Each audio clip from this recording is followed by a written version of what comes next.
Pas 312, hein. Pas psaume 312. Psaume 112, du 1er au 3e verset. Amen. Heureux l'homme qui craint l'Éternel, qui trouve un grand plaisir à ses commandements. Sa postérité sera puissante sur la terre. La génération des hommes droits sera bénie. Il a dans sa maison bien-être et richesse, et sa justice subsiste à jamais. Amen.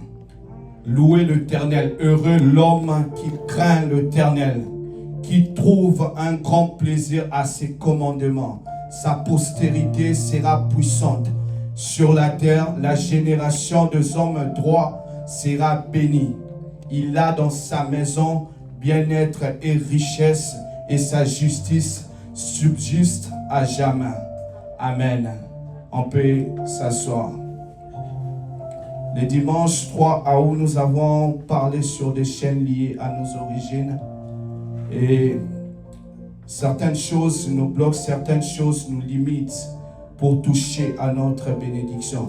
Mais Jésus seul lui décide de faire tomber toutes sortes de chaînes dans nos vies. Et le dimanche passé, nous avons vu que le Seigneur ne nous libère pas seulement pour nous-mêmes, mais aussi pour que nous libérons les autres générations. Comment rebâtir sur le ruine générationnel. C'est ce que nous avons parlé le dimanche passé. Et ce dimanche, par la grâce de Dieu, notre thème de cet après-midi, établir un héritage de bénédiction. Amen. Établir un héritage de bénédiction. Tout homme sur cette terre, toute personne sur cette terre laisse toujours un héritage derrière lui. Quelle que soit la forme de l'héritage que l'homme laisse sur cette terre, ça peut être des blessures intérieures, ça peut être des malédictions, ça peut être des liens, ça peut être des pactes occultes. Mais Dieu veut que nous laissons une bénédiction bénie.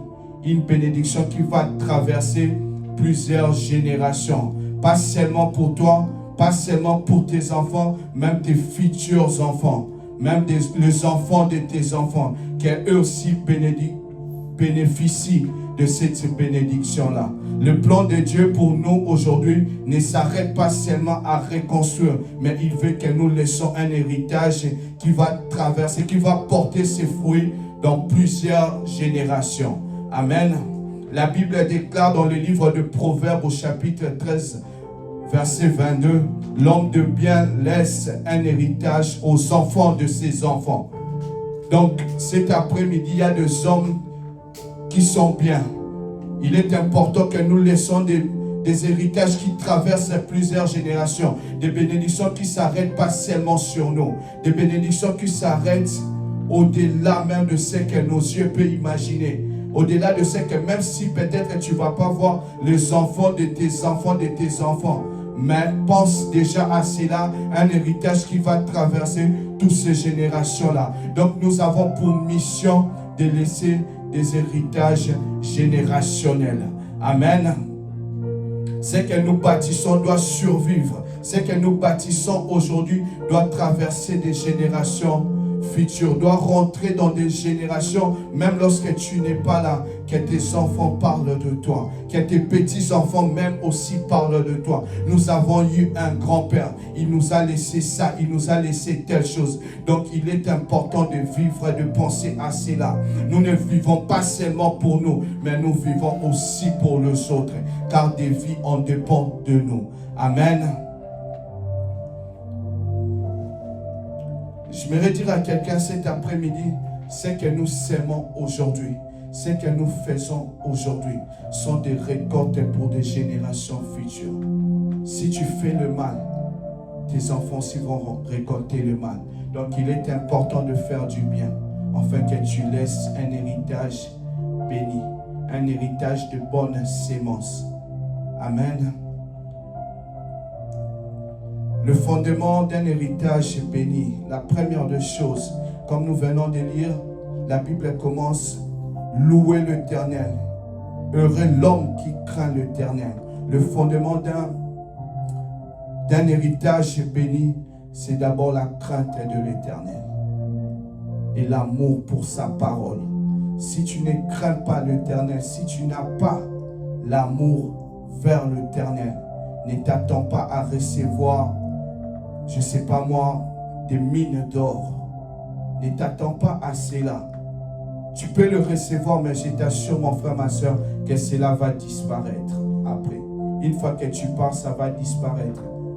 Une fois que tu pars, ils vont même plus se rappeler de toi. Parce que tes fondements n'ont pas été sur la crainte et la parole de Dieu. Car tout passera sauf la parole de Dieu. Aimons la parole de Dieu, craignons l'Éternel. Sa grandeur, sa splendeur est tellement immense. Craignons l'Éternel et marchons avec l'amour de la parole de Dieu. La parole de Dieu est très importante. Tout est dans la Bible. Peu importe la situation que tu traverses, c'est dans la Bible. Ne laissons pas la parole de Dieu. La bénédiction n'est pas un fruit d'hasard. La bénédiction, ça s'est construit par l'obéissance aussi. Lorsque tu obéis à Dieu, il te bénit aussi. Lorsque tu obéis au commandement de l'Éternel, il te bénit aussi. Abraham obéissait à l'Éternel. Abraham a enseigné sa maison. Juste par ses gestes, tout ce qu'il posait, quand l'Éternel lui dit fais ceci, fais cela, il respectait cela. Et l'Éternel a visité sa maison. Aujourd'hui, nous parlons d'Abraham. Nous parlons de lui parce qu'il a laissé un héritage d'une valeur qui est inestimable. C'est pourquoi nous parlons de lui. Ta famille peut parler de toi aussi. Ton entourage peut parler de toi, même si tu n'es plus de ce monde. Ton entourage peut parler de toi. Marchons dans la crainte de l'Éternel. Marchons dans l'amour de l'Éternel. Et le Seigneur nous fera énormément du bien. Amen. Laissons l'héritage qui ne va pas seulement mourir en nous. Laissons l'héritage qui va traverser des générations. Moi, mon héritage, j'ai pris et j'ai déclaré cela. Mon héritage ne va pas s'arrêter seulement en moi seul. Mon héritage va traverser des générations. Tu peux aussi déclarer cela dans ta vie. Tu es le maître de ta vie, tu es le maître de ta destinée. Ce que tu confesses de ta bouche, c'est ce qui va arriver.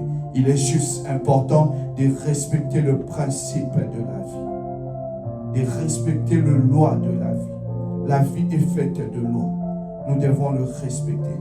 Pour dire que ça ne doit pas s'arrêter en toi, ça doit traverser plusieurs générations. Tu dois respecter, je l'ai dit tout à l'heure, la crainte de l'Éternel et l'amour pour sa parole. Amen. Il dit encore, sa postérité sera puissante. Ce que Dieu fait en toi, il ne veut pas que ça s'arrête seulement en toi. Je l'ai dit tout à l'heure, il veut que ça traverse plusieurs générations.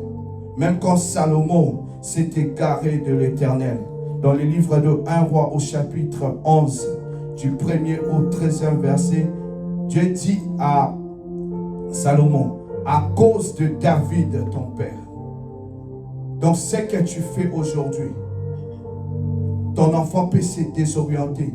Le Seigneur peut se souvenir de ton enfant à cause de tes gestes, à cause de ton père David.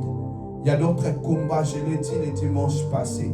Il y a d'autres combats que Salomon n'a pas connus à cause que David avait déjà vaincu cela. Il est important que nous aussi, que les combats que nous sommes en train de traverser, que des générations futures ne rencontrent pas cela. On ne doit pas être de chrétiens méchants. On doit préparer le terrain pour les autres aussi. Si toi tu reçois le coup, les autres ne doivent pas passer par là. Si tu es la première génération dans ta famille de venir dans ces pays, tout ce que tu as connu comme coup, les autres ne doivent pas connaître cela. Parce que Dieu t'a utilisé pour préparer le terrain pour les autres. À cause de son Père, l'Éternel s'est souvenu de lui. Salomon s'est désorienté. Salomon essayait de servir d'autres dieux. Salomon est rentré dans beaucoup de choses. Le Seigneur pouvait lui faire du mal. Mais il dit, à cause de ton Père, David. Dieu se souvient toujours de ses fidèles. Dieu t'oubliera jamais. Ce que tu fais aujourd'hui, même si c'est une petite chose, dis-toi que tu es en train d'écrire déjà à l'agenda de l'Éternel. Tu es en train de mettre dessous. Déjà, le Seigneur va se souvenir de toi. Dieu ne te demande pas 10. Dieu ne te demande pas 200 ou 300. Même juste un seul. Une chose. Fais le bien. Il va se souvenir de ta progéniture. Il va se souvenir de ta famille. Dieu peut t'utiliser pour ta famille aussi. Tu ne le fais pas juste pour toi, tu le fais pour beaucoup de gens dépendent de toi. Il dit encore dans sa parole, la génération des hommes droits sera bénie. La droiture est une sémence qui attire la présence de Dieu. La droiture est une sémence qui attire la faveur de Dieu dans la vie d'un chrétien. Joseph est resté intègre. Joseph a ouvert la porte pour tout Israël. Si nous lisons dans les livres de Genèse au chapitre 41 si on commence 38e verset jusqu'au verset 41. Si nous lisons cela, nous allons voir. Joseph est resté intègre et il a préparé, il a ouvert la porte pour des générations futures.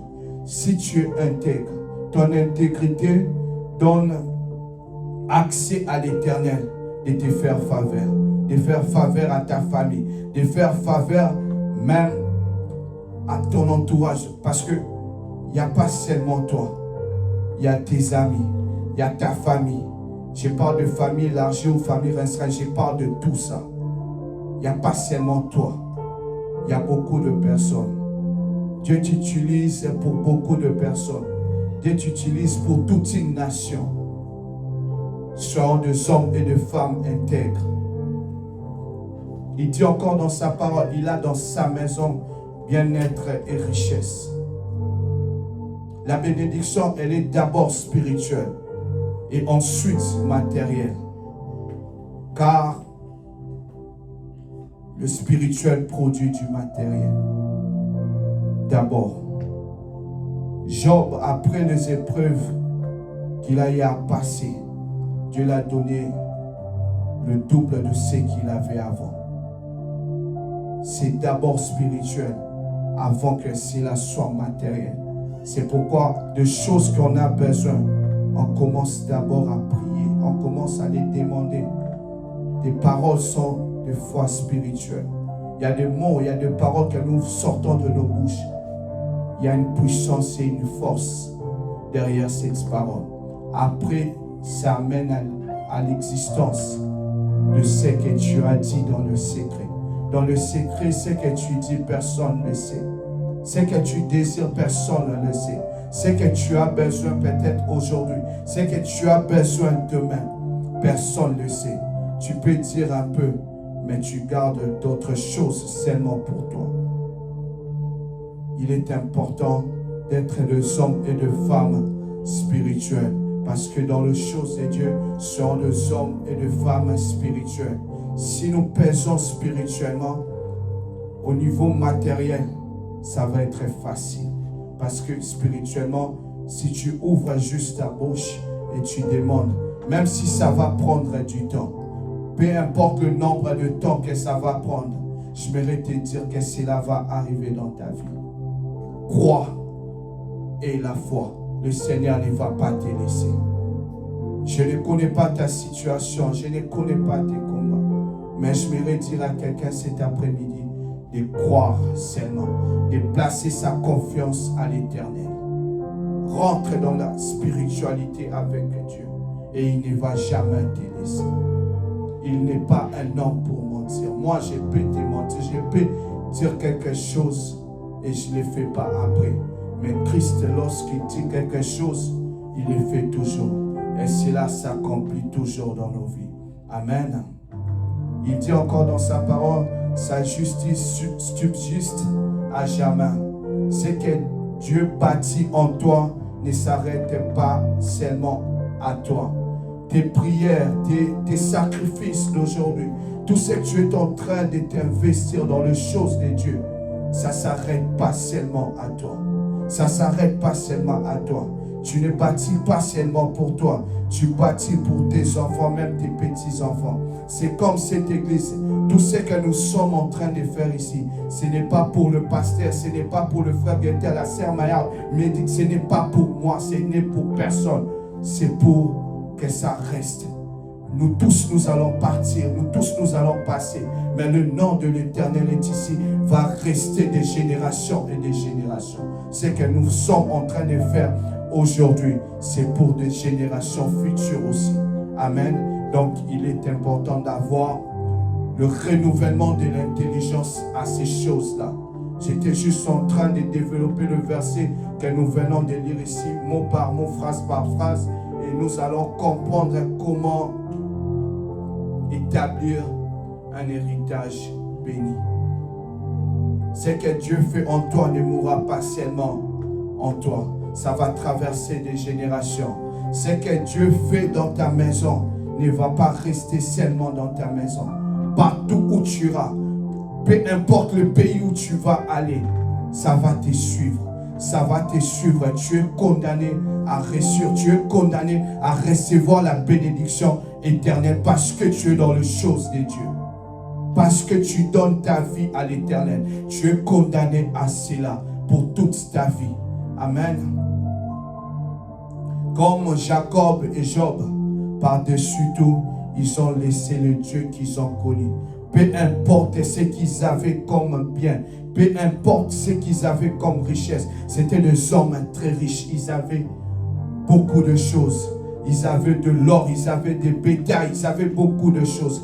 Mais par-dessus tout, ils ont laissé le Dieu qu'ils ont connu. Si nous lisons, Paul fait une remarque très importante à Timothée. Si nous partons dans les livres de Timothée au chapitre 1, verset 5. De Timothée au chapitre 1, verset 5. Nous allons comprendre qu'il y a des choses, des fois, que nos parents disent sur nous. Et ça se manifeste aussi. Paul fait une remarque très importante sur Timothée. Il dit à Timothée, je vois la foi sincère qui est en toi, qui habita d'abord chez ta grand-mère Louise. Il voit la foi sincère qui est dans la vie de Timothée, mais c'était déjà dans la vie de sa grand-mère. Donc ça a traversé des générations. Ça a commencé par sa grand-mère, et puis ça a pris sa mère Eunice, et puis par après, c'est maintenant dans la vie de Timothée. Donc il est important, étant que parent, étant que futur parent, de laisser un héritage supérieur. Les dieux que tu as connus, les dieux qui t'ont pris, je ne sais pas moi de où, les dieux qui t'ont ramassé, laisse cet héritage-là à tes enfants. Peu importe ce qui va arriver dans leur vie, qu'ils ne se désorientent pas. La majorité ici, nous sommes arrivés en Occident trop jeunes, mais nous ne sommes pas désorientés parce que le fondement des parents était tellement solide. Il y en a aussi beaucoup, nous avons rencontré sur cette terre. Lorsque nous sommes arrivés, nous sommes rentrés, on va prier. Premier jour, deuxième, troisième. Après, ils commencent à fuir. Aujourd'hui, leur vie ne ressemble à rien. Ils sont complètement désorientés. Ils sont rendus comme l'expression d'ici. Je suis athée. Je ne crois à rien. Athée. Pourquoi? Parce que le fondement des parents n'était pas solide. Soyons comme Jacob, soyons comme David, où nous allons laisser un héritage d'une valeur supérieure à nos enfants. Comment s'émerveiller lorsque Jacob hérite le Dieu d'Abraham. Comment s'émerveiller lorsque Isaac hérite le Dieu d'Abraham. Comment s'émerveiller aussi. Tu peux mettre ton nom et que tes enfants héritent aussi ton Dieu. Abraham, c'est Abraham. Isaac, c'est Isaac. Jacob, c'est Jacob. Toi, tu es béni. Toi, tu es Miradi. Toi, tu es frère Hugues. Toi, tu es. Que tes enfants aussi disent comment s'émerveiller. Peut-être pas, toi peut-être tu l'as pas hérité de quelqu'un, mais Dieu peut commencer avec toi. Il y a toujours quelqu'un que Dieu choisit pour commencer la marche. Ces gens-là, ça a commencé dans leur vie. Ils ont légué aux autres. Si toi, dans ta famille, il n'y a pas eu ça, toi, tu peux commencer. Tu peux commencer à bâtir des choses aujourd'hui, afin que des générations futures s'élèvent et disent combien c'est merveilleux le Dieu de mon Père. Combien c'est merveilleux le Dieu de ma mère. Le Dieu qui a pris ma mère, je ne sais pas moi de où, qui l'a fait traverser dans des différentes épreuves. C'est ce Dieu-là aujourd'hui qui est avec moi. Que tes enfants disent la même chose sur toi aussi. Sur des hommes et des femmes qui pensent aux générations futures.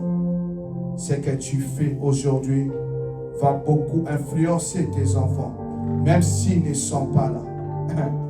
Même s'ils ne sont pas là, ça va les influencer. Parce que c'est le combat de sang. Tout est dans le sang. Faisons le bien. Soyons les hommes qui marchent dans les choses de Dieu. Soyons frais dans les choses de Dieu. Beaucoup de viande dépend de toi. Il y a d'autres enfants, ils vont pleurer dans la tombe de leurs parents parce qu'ils traversent des situations compliquées. Mais papa ou maman n'est plus là. La personne ne peut même plus parler. Des combats que tu rencontres des fois, tu ne sais pas ni tête ni queue. Mais tu es là, tu traverses des situations compliquées. Tu es bloqué dans beaucoup de choses. Parce que ces parents-là ont eu à faire de mauvaises choses. Parce que ces parents-là, leur choix n'était pas bon. Tu ne dois pas être ce genre de parents. Tu ne dois pas être ce genre de parents. Tu ne dois pas être ce genre de grand-mère, de grand-père. Non. On doit refuser cela. On doit être des hommes et des femmes qui laissent un héritage béni. Amen. Nous voyons des schémas dans des familles où une génération s'élève, mais l'autre génération retombe encore. Nous voyons beaucoup de choses. Nous voyons ça dans des familles. Une personne qui brise le chaîne, mais faute d'un héritage spirituel solide, les combats recommencent sur la vie des enfants. Nous voyons beaucoup de choses comme ça. Si l'Éternel t'a permis de renverser le chêne, tu dois léguer l'héritage qui est solide.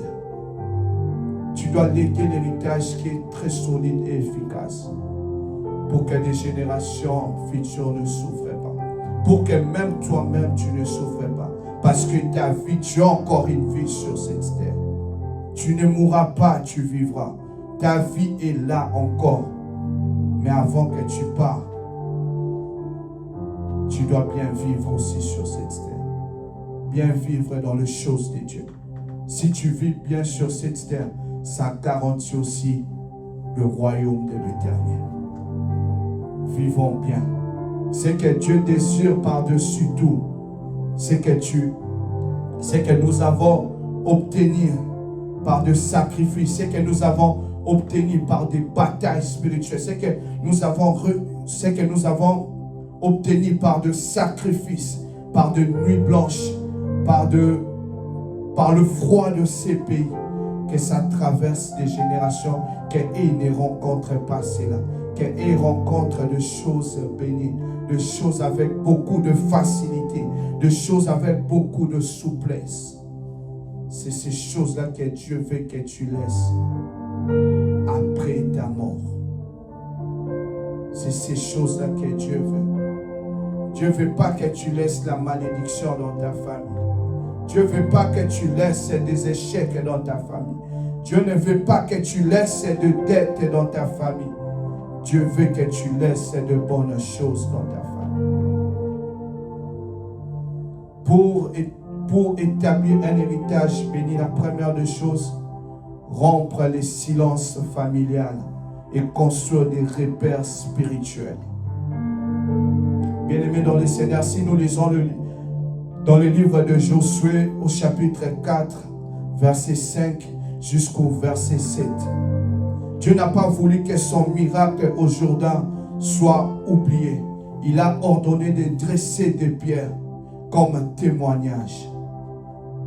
pour que des générations futures, lorsqu'ils voient ces pierres-là, ils vont se souvenir.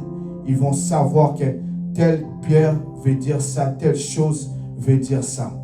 Dieu voulait que des générations voient des signes qui sont tangibles, des signes vrais, des signes qui ne vont pas être juste dans le silence, mais des signes qui sont vrais, des signes qui rappellent la puissance de Dieu, les signes qui rappellent la main de Dieu.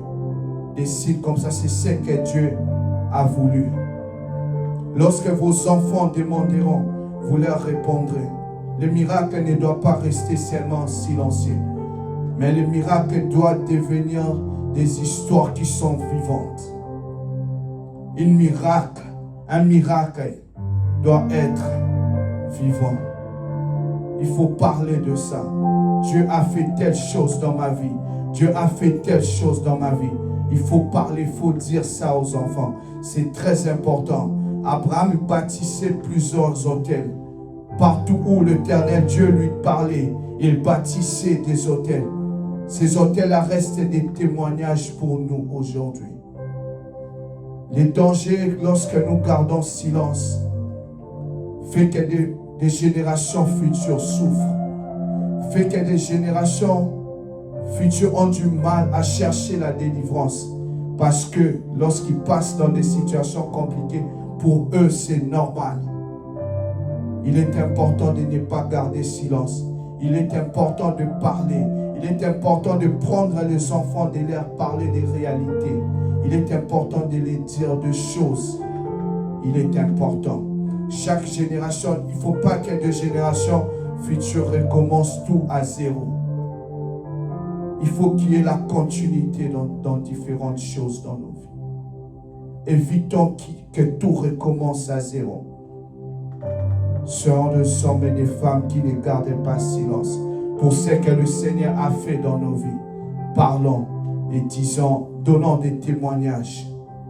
Faisons des cultes et des prières de famille. Ce sont des pierres que Dieu est en train de poser dans ta famille. Demain ou après-demain, même si tu n'es plus là, cela va continuer. Même s'ils sont mariés, cela va continuer. Ce sont des choses comme ça que Dieu a besoin. Ce sont des choses comme ça que Dieu veut que, étant qu'un enfant de Dieu, nous laissons des choses comme ça. Ne soyons pas des chrétiens trop silencieux dans les choses de Dieu. Ne pas refuser aux enfants de connaître l'histoire de ta vie. Il faut dire aux enfants. Toi, enfant aussi, il est important. Si quelque chose tu ne vois pas clair, pose la question à ton père. S'il n'arrive pas à te dire, prie, le Seigneur va ouvrir sa bouche et il va te parler. Il va ouvrir sa bouche pour qu'il te parle aussi. Il est important. Ne soyons pas des chrétiens où on voit tout est normal dans notre vie. Parce que mon père garde silence, ou que je ne vais pas lui déranger. Parce qu'il ne me dit rien. Même s'il monte, il va toujours descendre. Même s'il s'énerve, sa colère ne va pas rester éternellement. Pose-lui la question. D'où vient cette chose? Tu reçois des visions, tu reçois des rêves bizarres. Pose la question de fois à ton père. C'est important. Étant que les enfants de Dieu, c'est important, on ne doit pas rester silence. Rompre. Je vais donner 2 points vite et puis on va clôturer parce que nous sommes arrivés presque à la fin. Il faut rompre des paroles qui sont toxiques, de mauvaises habitudes. Il faut rompre cela. Il y a des fois de paroles que nous prononçons sur les enfants.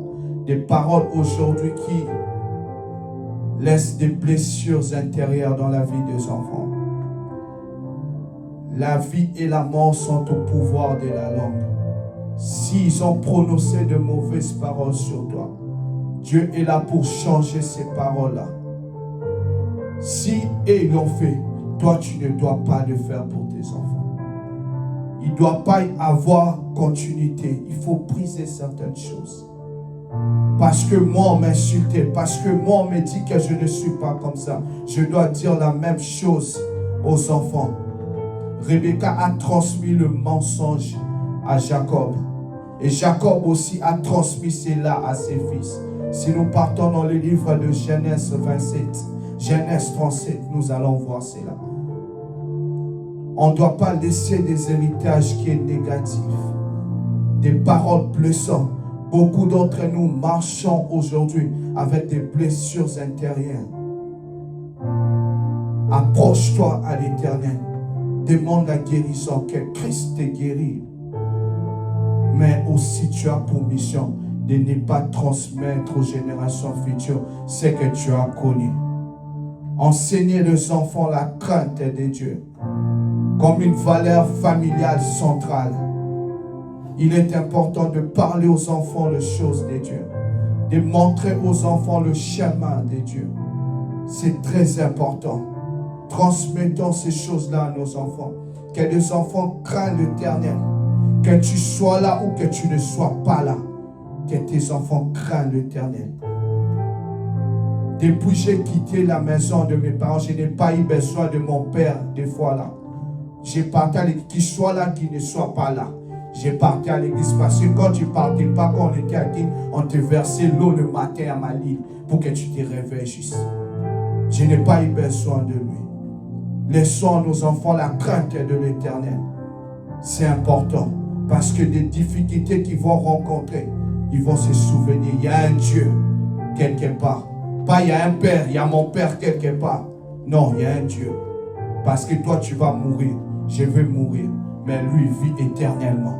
C'est ce Dieu-là que tu dois laisser aux enfants. Ne laisse pas aux enfants comme si toi tu es un Dieu. Non. Laisse aux enfants la crainte de l'Éternel. C'est lui qui a créé toutes choses par sa parole. C'est ça que tu dois laisser aux enfants. Aujourd'hui, nous voyons des enfants ici qui ne vont même plus à l'église et les parents sont contents. Ils ne disent rien aux enfants. C'est triste et c'est pénible. Soyons pas ce genre de chrétiens. Montrons aux enfants la crainte de l'Éternel. C'est très important. La maison d'Obed fut bénie parce qu'il a accueilli l'arche avec respect. Il a montré le chemin aux autres et sa maison était bénie. Que le Seigneur nous bénisse tous. Nous allons continuer prochainement, Dieu voulant. Nous sommes arrivés à la fin. Un héritage béni n'est pas un hasard. On le construit avec toute conscience et prudence. Nous devons bâtir de repères. Nous devons rompre de paroles négatives. Enseigner aux enfants la crainte de l'Éternel. Établir une alliance spirituelle de Dieu que tu as connu aux enfants. Transmettre la sagesse aux enfants. Tu peux bien bon laisser un héritage, mais il faut transmettre la sagesse pour gérer cet héritage-là aussi. Il est important. Leur préparer aussi aux batailles spirituelles. C'est important. Et toujours prononcer de paroles de bénédiction à nos enfants. Je nous invite à nous tenir debout. Dis à Dieu, je vais bâtir un héritage béni. Je vais bâtir un héritage qui va traverser des générations. Pas un héritage qui s'arrête sur moi seulement. Et que l'Éternel remplit ta maison par un héritage béni. Que l'Éternel remplit ta maison par la sagesse. Que l'Éternel remplit ta maison pour ces choses-là. Élève ta voix et commence à prier. Élève ta voix et commence à prier. Adonai, que l'héritage, Seigneur, spirituel, Seigneur, ne s'arrête pas seulement sur moi ou ma femme, Seigneur. Que cela traverse des générations. Que cela aide des générations futures, Seigneur. Oh Seigneur, que ma descendance, Seigneur, soit un témoignage, Seigneur, d'un héritage béni de ta gloire, Seigneur. Seigneur, nous te prions, Seigneur, pour la vie de tout un chacun, Seigneur, que nous laissons un héritage béni dans le nom puissant de Jésus. Nous avons ainsi prié.